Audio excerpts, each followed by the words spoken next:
অভিশপ্ত বিমান দুৰ্ঘটনাত একেলগে মৃত্যু ভাতৃ-ভগ্নীৰ।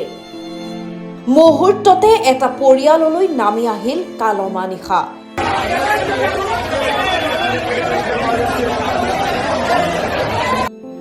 আহমেদাবাদত সংঘটিত হ'ল দেশৰ অন্যতম শিহৰণকাৰী বিমান দুৰ্ঘটনা। দুৰ্ঘটনাৰ খবৰ অহাৰ পাছৰে পৰাই পোহৰলৈ আহিছে ইটোৰ পিছত সিটো শিহৰণকাৰী খবৰ। পোহৰলৈ আহিছে অভিশপ্ত বিমানখনৰ আন এক হৃদয় বিদাৰক খবৰ।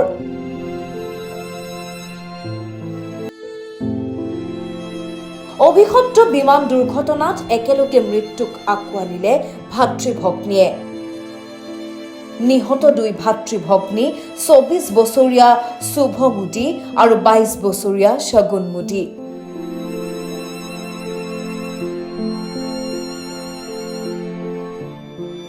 আহমেদাবাদত সংঘটিত হোৱা এয়াৰ ইণ্ডিয়াৰ বিমান দুৰ্ঘটনাত ৰাজস্থানৰ উদয়পুৰৰ 4গৰাকী লোক আছিল। উদয়পুৰৰ মাৰ্বল ব্যৱসায়ী পিংকু মোদীৰ ২৪ বছৰীয়া পুত্ৰ শুভ আৰু ২২ বছৰীয়া কন্যা শগুন মোদী আছিল বিমানখনত।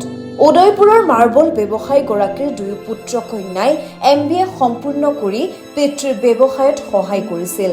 দুয়োগৰাকী ভাতৃ-ভগ্নীয়ে একেলগে ভ্ৰমণ কৰাৰ মন মেলিছিল আৰু তাৰে আশালৈ দুয়ো গৈছিল লণ্ডনলৈ।